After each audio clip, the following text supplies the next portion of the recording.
श्री कृष्ण वंदे जगद्गुरु इदम श्री सद्गुरुवे नमः। वाग में एक युग दृष्टा का जीवन दर्शन ऑडियो 167। परम पूज्य गुरुदेव एक अवतारी सत्ता है और हमें अब अनुभव होने लगा।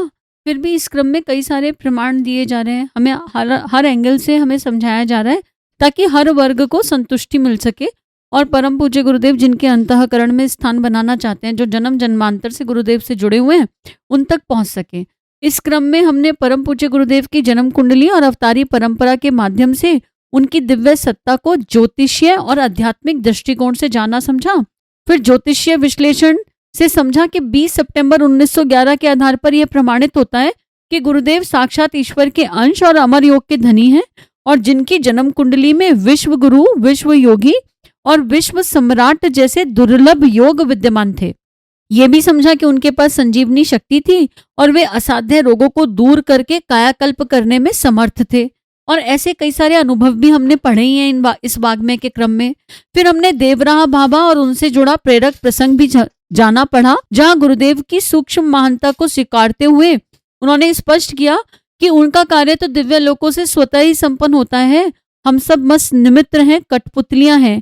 फिर मत्स्य अवतार से लेकर बुद्ध अवतारों तक की विकास यात्रा का अध्ययन किया। ये समझा कि वर्तमान युग प्रज्ञा अवतार युग क्यों है और भगवान बुद्ध के अधूरे कार्य अर्थात विचार क्रांति को पूरा करने के लिए एक युगांतरीय चेतना के रूप में गुरुदेव का प्राकट्य स्पष्ट है।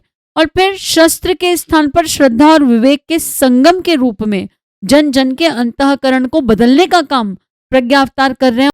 यही सतयुग की वापसी का मार्ग निर्धारित कर रहा है। अब आज हम पढ़ रहे हैं कल्कि अवतार का लीला संदोह। नैमिषारण्य में सूत शौनक वार्ता चल रही थी। समस्त अवतारों की कथा लीला संदोह सुनने के उपरांत ज्ञान की अनंतम जिज्ञासा वाले शौनक मुनियों ने महर्षि लोमहर्षक के पुत्र श्री सूत जी से प्रश्न किया, भगवन द्वापर तक की व तदुपरांत बुद्धा अवतार की कथा पूरी हो चुकी। अब कृपा यह बताइए कि कलयुग जब पराकाष्ठा पर होगा तो भगवान का जन्म किस रूप में होगा। उस समय ऐसी कौन सी दुरात्माएं होंगी जिन्हें मारने के लिए भगवान अवतार लेंगे, वह कथा भी हमें विस्तार से सुनाएं। श्री सूत जी बोले, हे मुनीश्वरों, ब्रह्मा जी ने अपनी पीठ से घोर मलिन पातक को उत्पन्न किया जिसका नाम रखा गया अधर्म। अधर्म जब बड़ा हुआ तब उसका मिथ्या से विवाह कर दिया गया। दोनों के संजोग से महाक्रोधी पुत्र दंभ तथा माया नाम की कन्या जन्मी। फिर दंभ व माया के संयोग से लोभ नामक पुत्र और विकृति नामक कन्या हुई। दोनों ने क्रोध को जन्म दिया। क्रोध की संयोगिनी से हिंसा हुई। उन दोनों के संयोग से काली देह वाले महाभयंकर कली का जन्म हुआ। काकोदर कराल चंचल भयानक दुर्गंध युक्त शरीरधारी इस कली ने धूत मध्य स्वर्ण और वैश्या में निवास किया। इस कली की बहन व संतानों के रूप में दुरुक्ति, भयानक मृत्यु, निरय यातना का जन्म हुआ, जिसके हजारों अधर्मी पुत्र पुत्री आदि व्याधि बुढ़ापा दुख शोक पतन भोग विलास आदि में निवास कर यज्ञ तप दान स्वाध्याय उपासना आदि का नाश करने लगे। कल्कि पुराण 1 से 22 तक का श्लोक। ऊपर युक्त वर्णन पाठकों के मनोरंजन मात्र के लिए नहीं दिया गया। श्रुतियां देश काल से परे होती हैं। श्रुतियां अर्थात सुना हुआ ज्ञान, अतः उनमें वह सब भी दिया होता है जो भविष्य में संभावित है। कलयुग जिससे इन दिनों हम गुजर रहे हैं अपनी प्रौढ़ता के समापन काल पर है। वह ऐसे में उस अवतार की प्रतीक्षा सबको है जो अविवेक, दुर्बुद्धि, निष्ठुरता, अधर्म का नाश कर धर्म की सत प्रवृत्तियों की स्थापना करेगा। कल्कि अवतार की भाव भूमिका पर प्रकाश डालते हुए श्री सूत जी आगे लिखते हैं, देवता धरती को आगे करके ब्रह्मा जी के पास गए और उन्हीं से भूमंडल पर हो रहे अत्याचारों कष्टों का वर्णन करवाया। ब्रह्मा जी सबको लेकर विष्णु लोक गए। विष्णु जी ने सब कुछ सुनकर आश्वासन दिया कि हम तुम्हारे कष्ट दूर करने के लिए अवतार लेने आ रहे हैं। फिर देवताओं से कहा कि तुम मेरी सहायतायार्थ पृथ्वी पर जाकर जागृत आत्माओं व प्रज्ञा परिजनों के रूप में जन्म लो। उपर्युक्त कथानक का आशय यह है कि जब अज्ञान, अनीति, अधर्म पृथ्वी पर बुरी तरह संव्याप्त हो गए, तब विधि व्यवस्था अर्थात ब्रह्मा ने एक सर्वांगपूर्ण मानवीय सामर्थ्य से संपन्न सत्ता का प्राकट्य किया, जिसने संघ शक्ति का सहारा लेकर दुर्बुद्धि से मोर्चा लिया एवं सतयुग की स्थापना की। कल्कि पुराण में उल्लेख आता है, भगवान कल्कि संभल ग्राम में विष्णु यश शर्मा के घर जन्म लेंगे, सावित्री उपासक होंगे, महेंद्र पर्वत निवासी भगवान परशुराम उनके गुरु होंगे, मथुरा का राज्य सूर्य केतु को सौंपकर वे हरिद्वार में पत्नी सहित निवास करेंगे, बौद्धों से संग्राम कर उन्हें पराजित कर संसार में धर्म की स्थापना का काम पूरा करेंगे, सच्चे ब्राह्मणत्व की प्रतिष्ठा वे करेंगे तथा निष्कलंक कहलाएंगे। कुविचारों का समूलोच्छेदन करने वाली यह शक्ति एक श्रद्धा पर आधारित विचार प्रधान संस्थान के रूप में जन्मेगी और सारे विश्व में विचार क्रांति उत्पन्न कर देगी। ऊपरयुक्त आलंकारिक विवेचना व घोषणाओं से स्पष्ट होता है कि यदा यदा ही धर्म से अपनी प्रतिज्ञा निभाने को संकल्पित भगवत सत्ता का अवतरण काल यही है जिससे हम गुजर रहे हैं। वस्तुतः वह अवतार लेकर स्थूल काया से वह सब कुछ कर चुका जो एक अवतारी सत्ता को करना था। अब वह सूक्ष्म रूप में संव्याप्त हो देव अंशधारी सत्ताओं को प्रेरित अनुप्राणित कर अपनी लक्ष्य सिद्धि की ओर बढ़ रहा है। भीष्म पितामह महाभारत में कहते हैं, कृष्णावतार का स्वरूप व उद्देश्य मैं तुम्हें समझा चुका हूँ, अब कलयुग के बारे में बताता हूँ। कलयुग के अंत में जब धर्म की शिथिलता आने लगेगी, पाखंड बढ़ जाएगा, तब धर्म की वृद्धि अपने सच्चे ब्राह्मणत्व की प्रतिष्ठा के लिए भगवान पुनः अवतार लेंगे। वे भगवान के सामने यश वाले विष्णु यश होंगे। भगवान के साथ अनेक देवतागण भी अपनी सिद्धियों सहित पृथ्वी पर उनके सहायक बनकर उतर आते हैं, ऐसा पुराणों ने गाया है। आज की परिस्थितियां ठीक अवतार के प्रादुर्भाव के अनुरूप है।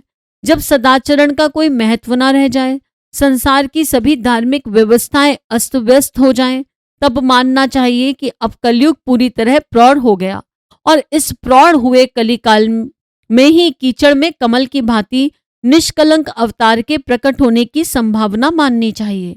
अवतार आते रहे हैं, आए हैं और आते रहेंगे। उनकी पहचान संसार ना करे तो वह अपनी पहचान स्वयं ही अपने कर्तव्यों कर्मों की प्रचंडता द्वारा अन्यान्यों को कराता है। वह अपने पीछे निर्धारणाएं व्यवस्थाएं बनाकर जागृत आत्माओं को उस काम को पूरा करने के लिए छोड़ जाता है। बहुधा अवतार के जाने के बाद ही उसका मूल्यांकन होता है। शास्त्रकारों की, श्रुति रचने वालों की शैली यद्यपि अलंकारिक होती है, तो भी वह थोड़ा सा बुद्धि पर जोर डालने पर समझ में आ जाती है। कल्कि पुराण का कहना है कि वह सत्ता मनुष्य काया में होते हुए भी वंश, कुल, गोत्र, कर्म, विचार, भाव, व्यवसाय, स्वभाव आदि से पूर्ण निष्कलुष होगा। पाप, लोभ, मोह उसे स्पर्श भी ना कर पाएंगे। असत्य व अधर्म उसके पास भी ना आएंगे। वह पूर्ण ज्ञानी, पूर्ण संत व बालकों के समान निर्मल अंतःकरण स्वभाव वाला होगा। यह सारी बातें पूज्य गुरुदेव के जीवन क्रम से संगति खाती हैं। यद्यपि वे जीवन भर अवतार की बात का खंडन ही करते रहे। ग्रंथ में उसके एक गांव में जन्म लेने, उसके पिता यशस्वी विष्णु यश होना, माता सुंदर बुद्धि वाली सुमति होने की बात कही। ज्ञान गंगा से वह अपने चित्त को निर्मल कर सावित्री साधना में प्रवीण पारंगत बनेगा, यह बात भी कही गई। उपनयन संस्कार के बाद ब्रह्म संस्कार, गायत्री उपासना व वेदाध्ययन करने का प्रसंग भी आया। पुराण के 35वें श्लोक व 40वें श्लोक तक कल्कि द्वारा पिता से वेद, सावित्री, ब्राह्मणत्व, यज्ञोपवीत, गायत्री विद्या आदि की व्याख्या पूछी गई। सच्चा ब्राह्मणत्व क्या होता है व उसकी उपासना कैसे की जाती है, यह समझाया गया। ब्राह्मण बालक को गुरुकुल अध्ययन के लिए तत्पर होते समय भगवान परशुराम का परोक्ष सूक्ष्म सत्ताधारी मार्गदर्शक का दर्शन होता है। वे दर्शन ही नहीं देते, आत्मज्ञान की साधना के लिए अपने साथ हिमालय ले जाते हैं।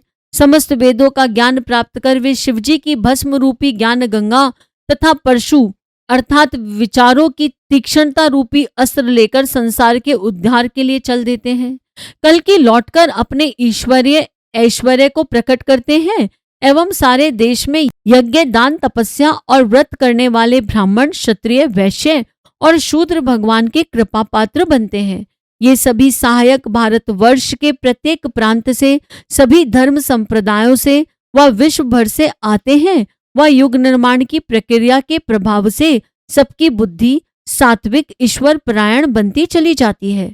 भगवान कल्कि राजसूय व अश्वमेध रचकर यज्ञ भावना का विस्तार करते हैं तथा सभी सहायकों, शुद्ध अंतःकरण वालों को आत्मस्वरूप बताते हुए मृत्यु के बाद उन्हें स्वयं में एकाकार करने का आश्वासन देते हैं। वे लौकिक नहीं, आध्यात्मिक इच्छाओं की पूर्ति की ही कामना करने वाला एक समाज अपने सूक्ष्म चिंतन से विनर्मित कर देते हैं। स्त्रियों को वे नवजागरण की प्रेरणा देते हैं व उनसे नेतृत्व कराते हैं। कीकटपुर अर्थात संकीर्ण स्वार्थी मनोवृत्ति में निवास करने वाले बौद्ध अर्थात तार्किक, घमंडी, शिक्षित किंतु स्वार्थ परायण बुद्धि वाले व्यक्तियों से वे युद्ध करते हैं। आस्था संकट से जूझते हुए वे ज्ञान रूपी परशु से उनका सिर काटते हैं अर्थात विचार क्रांति द्वारा उनके विचारों को बदलकर उन्हें समर्पण अपनाने, शूद्र बुद्धि छोड़ सबके हित की बात सोचने के लिए बाध्य कर देते हैं। आपको ये अगर रिलेट करना हो ना कि क्या है ये, परम पूज्य गुरुदेव की जन्म शताब्दी पुस्तक माला का स्वाध्याय शुरू कर दीजिए। इतना व्यवहारिक अध्यात्म है, इतना व्यवहारिक अध्यात्म है, और ये सारी बातें जो इसमें लिखी है ना वो सब अपने आप होने लगेंगी।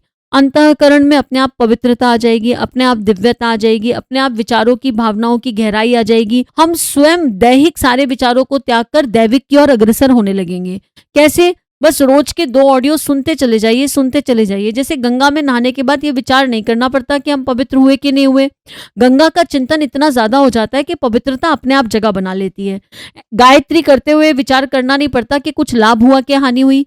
गायत्री करा तो वो निष्फल नहीं हो सकता, वो सूक्ष्म इंद्रियों में जाकर, हमारे सूक्ष्मतम तत्वों में जाकर बस जाती है और अपना काम करने लगती है। ऐसे ही परम पूज्य गुरुदेव की लेखनी को बस पढ़ते रहिए और पढ़ते पढ़ते पढ़ते आप देखेंगे कि जीवन में परिवर्तन आ गया। तो अगर इसको समझना है तो पहले अपने आप से प्रश्न करेंगे कि गुरु आज तक कितनी किताबें पूरी पढ़ ली गुरु जी की। यहाँ इस देह ने बहुत कम किताबें पढ़ी हैं, मुश्किल से 200 किताबें पढ़ी होंगी ऑल ओवर, 200 या 250 किताबें ऑल ओवर पढ़ी होंगी। पर उन 200 या 250 किताबों को जिस तरह गुरुदेव ने डिकोड किया, उनमें श्रीमद् भगवत गीता भी आती है, श्री भागवत कथा भी आती है, उसमें गर्ग संहिता भी आती है, उसमें महाभारत आजकल चल रही है इस समय वो भी आती है। लेकिन परम पूज्य गुरुदेव उसे जिस तरह डिकोड कर रहे हैं, ऐसा लगता है जैसे अंतरंग को संपूर्ण बदल दे रहे हैं। तो परम पूज्य गुरुदेव कल्कि अवतार है या नहीं, इसको महसूस करना पड़ेगा। ये अनुभव, अनुभूति का विषय है कि हमारे गुरु भगवान है या नहीं है। ये आस्था का विषय, श्रद्धा का विषय। और आस्था और श्रद्धा तभी जमेगी जब हम थोड़ा इन्वेस्टमेंट करेंगे, और ये इन्वेस्टमेंट राइट जगह है। तो आज से ही स्वाध्याय शुरू कर दीजिए। श्री प्रिया काउंसलिंग पर आपको गुरुदेव लेखनी एकदम सहज तरीके से डिकोडेड मिलेगी। जाकर सुनना शुरू करिए और फिर बदलाव अपने आप फील होने लगेगा, और फिर ये जो आज हम सुन रहे हैं, पढ़ रहे हैं, इससे कनेक्शन और इस्टेब्लिश हो जाएगा गहरा। अब आगे इसी क्रम को आगे बढ़ाते हैं। यहाँ लिखा है, यहाँ बताया है, अध्यात्म तत्व ज्ञान का यह एक ऐसा वैज्ञानिक विवेचन प्रस्तुत करते हैं कि हर नास्तिक बौद्ध उन्हें पढ़ता हुआ बदलता चला जाता है। विचारों को विचारों द्वारा काटकर वे एक प्रकार का ज्ञान यज्ञ रच देते हैं। घर घर फैले भौतिकवाद से जूझकर धर्म तंत्र का परिष्कार इस प्रकार उनके माध्यम से संपन्न होता है। पाठक गण ऊपर लिखे हुए विवेचन पर ध्यान दें कि यह रीति नीति पूज्य गुरुदेव की जीवन भर रही है। उन्होंने क्रांतिकारी जीवन जिया है, परंपराओं से मोर्चा लिया है एवं अध्यात्म तत्व ज्ञान की स्थापना करने के लिए विज्ञान एवं अध्यात्म का समन्वय किया है। प्रचुर परिणाम में साहित्य रचकर ज्ञान यज्ञ के माध्यम से उन्होंने लाखों व्यक्तियों के विचार बदले हैं। उन्हें संकीर्ण स्वार्थ अंधता से भरे जीवन से मोड़कर औदार्य भरी, हंसती हंसाती, खिलती खिलाती जिंदगी जीना सिखाया है। गुरुदेव की ज्ञान यज्ञ वाजपेयी यज्ञ की श्रृंखला लंबे समय से चली आ रही है। सहस्त्र कुंडीय महायज्ञ के माध्यम से अश्वमेध यज्ञ उन्होंने पहले मथुरा में, फिर सन 1971 में पूरे भारत भर में 5 स्थानों पर रचा। मथुरा की व्यवस्था सूर्य केतु अर्थात उचित पात्रता वाले आत्मीय परिजनों को सौंपकर वे सपत्नी उग्र तपश्चर्या हेतु हरिद्वार में गंगा तट सप्त सरोवर पर आ गए। गंगा तीरे हरिद्वारे निवासे समकल्पयत। हिमालय में अपने गुरु के दर्शन व तपश्चर्या करके आने के उपरांत वे हरिद्वार में ऋषियों के अंशों से उत्पन्न आत्माओं से मिले व उनसे प्राण प्रत्यावर्तन जीवन शोधन साधना करा के अपने कार्य को उनके माध्यम से आगे बढ़ाने का संकल्प दिलाते हैं। वे एक विशाल परिवार की, जो मात्र सत प्रवृत्तियों की स्थापना को कृत संकल्पित है, संरचना कर अपना कार्यभार अपनी धर्मपत्नी को सौंपकर स्वयं सूक्ष्म शरीर से गतिशील व सर्वव्यापी बनने हेतु महापरायण कर जाते हैं। अवतारों का स्वरूप एक विचार प्रवाह के समान होता है। मानवीय काया में अवतार के दर्शन करने वालों को यह देखना चाहिए कि क्या किसी एक महाप्राज्ञ की विचार चेतना से अनुप्राणित हो श्रेष्ठ सज्जनों के समुदाय को उत्तम चरित्र एवं उदात्त प्रयास के विकास विस्तार हेतु गतिशील देखा जा सका। यदि ऐसा कुछ दिखाई पड़े तो इसे अवतार की ही प्रेरणा मानना चाहिए। पूज्य गुरुदेव का कहना था कि यदि इस समय सब अवतार को खोजने लगे तो अगणित श्रेयाधिकारी खड़े हो जाएंगे। वे कहते थे कि जब भी समाज में संत सुधारक और शहीद बढ़ने लगे, समझना चाहिए कि इसका सूत्र संचालन परोक्ष रूप से अवतारी सत्ता ही कर रही है। संत वे जो सज्जनता से भरा ब्राह्मणोचित जीवन जीकर प्रकाश स्तंभ का काम करते हैं, निराश व्यक्तियों में प्राण फूंकते हैं। संत हर प्रतिकूलता का हंसकर सामना कर आदर्शों का परिपालन करते हैं। इससे ऊंची श्रेणी सुधारक की है।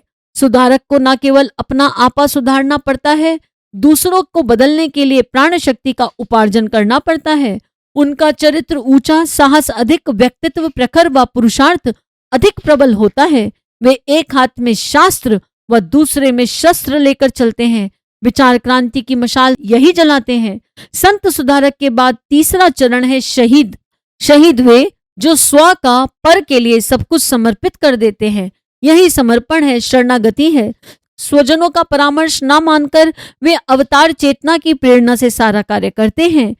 मानसिक शहादत ही सच्ची शहादत है, जिसमें परमार्थी महत्वाकांक्षाएं ही प्रधान हो जाती हैं एवं संकीर्णता स्वार्थपरता का अंत हो जाता है। पूज्य गुरुदेव की अवतार चेतना की परिभाषा के अनुरूप निराकार प्रज्ञा अवतार के प्रवाह को इन दिनों चारों ओर संव्याप्त देखा जा सकता है। इतना सब कुछ संपन्न कर दिखाने वाला यह युग पुरुष जब आज हमारे बीच नहीं है, सूक्ष्मीकृत घनीभूत हो परोक्ष जगत में क्रियाशील है, हम देहधारी उनके अनुचर अब तो उनका सही मूल्यांकन कर सकते हैं। सुदृढ़ संगठन का स्वामी, स्वयं अपनी संहिताएं निश्चित करने वाला नीति पुरुष, वैज्ञानिक मनीषी, आस्था संकट को मिटाकर भाव चेतना को जगाने वाला सत्पुरुष ही इस युग का कल की अवतार होगा। यह निर्धारण सन 1931 में उत्तराखंड की महाआत्माओं की एक बैठक में निश्चित हो काल गणना व कल की अवतार नामक पुस्तक के रूप में प्रकाशित हुआ था। उसमें लिखा है, उसके मस्तिष्क की दो बाहों के बीच चंद्रमा होगा, विशुद्ध भारतीय वेशभूषा पहनेगा, स्वभाव से बालकों जैसा निर्मल, योद्धाओं जैसा साहसी तथा वेद शास्त्रों का प्रकांड पंडित होगा। 24 अक्षर का उसके जीवन में बड़ा महत्व होगा। 24 अक्षर वाले मंत्र का जाप कर वह 24 वर्ष तक तप करेगा तथा वहां 24वां अवतार होगा। सारे विश्व पर उसका प्रभाव छा जाएगा। अवतारों को प्राय जीवन काल में पहचाना नहीं जाता। राम पर भी लांछन लगे, वह कृष्ण को भी किसी ने नहीं बख्शा। हम सबको इस पर गर्व होना चाहिए कि हमारे बीच एक देव सत्ता आई, वह अपनी लीला दिखाकर चली गई। चलेंगे सब अब उसी की नीति पर। हम कहीं प्रमादग्रस्त ना हो जाएं। लोग यही ना कहने लग जाएं कि अवतार सत्ता आई व उसके साथ रहने वाले ही उन्हें पहचान ना पाए। कर्तव्य तथा यशोगाथा हमारे सामने है। करना सिर्फ यह है कि उनके विचारों का विस्तार विश्व के कोने कोने तक हम सब उनसे जुड़ने वाले व भविष्य में उन्हें पहचानने वाले करके दिखाएं। कितना सहज है ना इस अवतारी सत्ता का काम। केवल आत्मनिर्माण, पढ़ो और पढ़ाओ, पढ़ते जाओ, लेखनी को आत्मसात करते जाओ। अपने जीवन में जो परिवर्तन आ रहा है उससे लोगों को बताते जाओ। लोगों को बताना मतलब उनके पीछे पड़ना नहीं, लेकिन अपने अपने तरीके से घर से बाहर निकलो तो अपने हाथ में हमेशा एक किताब होनी चाहिए। जहां मौका लगे प्यार से पूछो, आप पढ़ना चाहते हैं? हाँ तो दे दो। लोग बहुत प्यार से सहजता से ले लेते हैं। अपने आसपास पुरानी अखंड ज्योतियां इकट्ठी कर लो, क्योंकि जो यहाँ तक सुन रहा है ना वो गुरुदेव माता जी से वैसे ही बहुत प्यार करता है, और नहीं तो उसे अब तक प्यार हो चुका है। उसका कनेक्शन पूरी तरह महाकाल से स्टेब्लिश हो चुका है। तो ये जो कनेक्शन स्टेब्लिश हुआ है ना, इसका सदुपयोग करना है, क्योंकि हम अवतारी सत्ता से ही जुड़े हैं। 3600 किताबें, समस्त साहित्य, समस्त वेदों पुराणों का ट्रांसलेशन, 27 साल की उपासना, स्वतंत्रता सेनानी की भूमिका और भाव संवेदनाओं की गंगोत्री, प्रेम इतना इतना इतना कि उसे कैसे समझाया जाए। कहाँ किसी एक व्यक्ति में इतनी बातें हो सकती हैं। कोई एक उनके जीवन में कोई एक ऐसी घटना नहीं है जिससे हम सीख ना सकें। आप कहीं भी अटक रहे हो, कहीं भी फंस रहे हो, बस उस समय देखो कि गुरुदेव ने क्या किया, दादा गुरुदेव का कैसा कहना कैसे माना, उनका सोचने का तरीका वहां पर क्या था, और आपको आपकी हर समस्या का समाधान मिल जाएगा। तो इसी विचार के साथ एक संकल्प कि अब हम परम पूज्य गुरुदेव की लेखनी का नियमित स्वाध्याय करेंगे। हम चाहे सुनकर करें चाहे पढ़कर करें, पर हम करेंगे। एक और दूसरा, हमारे पास हमेशा कोई ना कोई पुरानी अखंड ज्योति या गुरुदेव की किताबें हमेशा रहेंगी, पॉकेट बुक्स रहेंगी। हम जहां भी जाएंगे या तो लोगों को कहेंगे कि गायत्री मंत्र करना शुरू कर दीजिए सुबह उठकर और रात को सोने से पहले, और नहीं तो प्रेम से पूछेंगे आप किताब पढ़ेंगे, और किताब पकड़ा दीजिए। कुछ भी नहीं तो वर्ड ऑफ माउथ से चैनल तो प्रमोट कर ही सकते हैं। AWGP वाग्मे चैनल पर परम पूज्य गुरुदेव के सारे वाग्मे उपस्थित हो रहे हैं। जितने आपके सामने आ गए वो आ गए, आगे भी और आते रहेंगे। गुरुदेव महाकाल की योजनाएं तो पूर्ण होकर के रहेगी। तो ये बता दीजिए, देव परिवार के बारे में बता दीजिए, श्रीप्रिया काउंसलिंग के बारे में बता दीजिए, और किसी चैनल से आप सुनते हैं तो उसके बारे में बता दीजिए। सम और द अदर वे हर किसी के पास गुरुदेव का चिंतन पहुंचा दीजिए। बता दीजिए कि स्वयं भगवान हमारे गुरु, परम सौभाग्य हमारा है, स्वयं नारायण नर्तनले हमारे बीच पधारा है, और इसलिए मैंडेटरी है कि उनकी लेखनी का विस्तार किया जाए और नियमित गायत्री करते हुए अपने भीतर सुधार किया जाए। इदम श्री सद्गुरुवे नमः। 21वीं सदी उज्जवल भविष्य। भारत माता की जय। वंदे मातरम। प्रणाम सभी को। वाङ्मय अर्थात साहित्य, शब्द, भावना और विचार का संग्रह। योग ऋषि पंडित श्रीराम शर्मा आचार्य जी की इस धरोहर को ऑडियो रूप से सुनने के लिए चैनल को लाइक करें, सब्सक्राइब करें और नोटिफिकेशन ऑन करें। आइए गुरुदेव की वाणी जन जन तक पहुंचाएं। सभी को आभार।